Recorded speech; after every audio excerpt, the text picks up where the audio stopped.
Good day mga Lods, approve na nga ang trade sa pagitan ni Risuerte at BG Andrade at Terence Romeo hindi pinayagan ng Tierra Firma Jeep.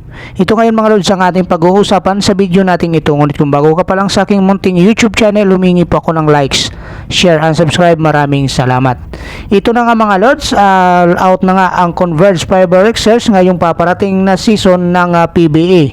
Dahil itong si Risuerte ay inacquired na nga nila dito sa Blackwater Busing sa pamamagitan nga ito mga Lods ng one-on-one trade kay BG Andrade para madagdagan ang kanilang shooters at mayroon maikapareha dito kay Jordan Hidding. At ito nga mga Lods ay kinumpirma na nga mismo ni Blackwater Busing coach Jeff Carriazo. So kung matatanda natin mga Lods, si Risuerte ay pinili ng Blackwater Busing sa special Gilas draft noong 2019. So 6'3" ang height nitong si Risuerte nga mga Lods, at guardia ang laruan nito dito sa Blackwater Busing ay nagiging forward siya dito mga Lods, kaya medyo nahihirapan siya dito. Sa 10 games niya nga dito sa Blackwater Busing ngayong conference nga mga Lods ay nag-average siya dito ng 4.3 points, 1.9 rebounds.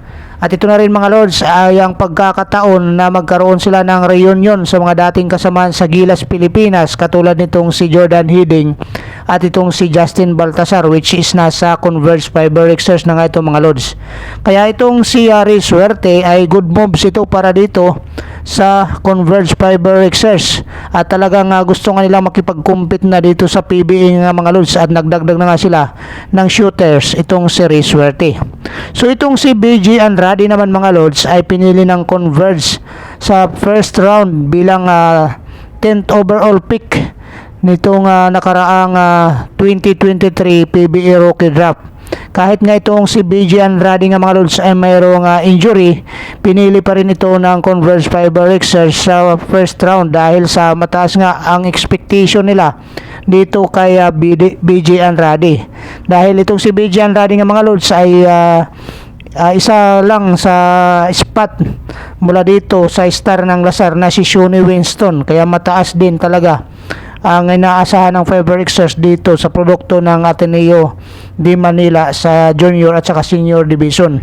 Pero dahil nga sa mga Lods sa pagkakaroon niya ng ACL injury, pinili pa mas ginusto nga nitong Fiber Exers na makipag-trade dito sa ibang koponan dito sa Blackwater Busing.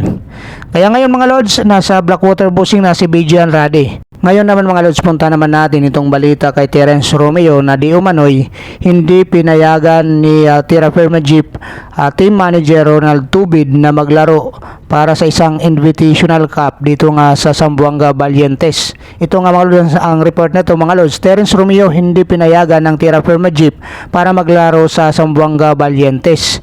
Ito nga mga Lods sa isang Invitational Cup sa Zamboanga Sibugay. Kaya ayon kay Ronald Tubid, hindi nga siya pumayag dito mga Lods. At ayon nga dito sa report niya mga Lods, guaranteed din kahit ano nga mangyari na ang Zamboanga Valientes ang magbibigay ng tulong kay Terence Romeo in case na magkaroon to ng injury.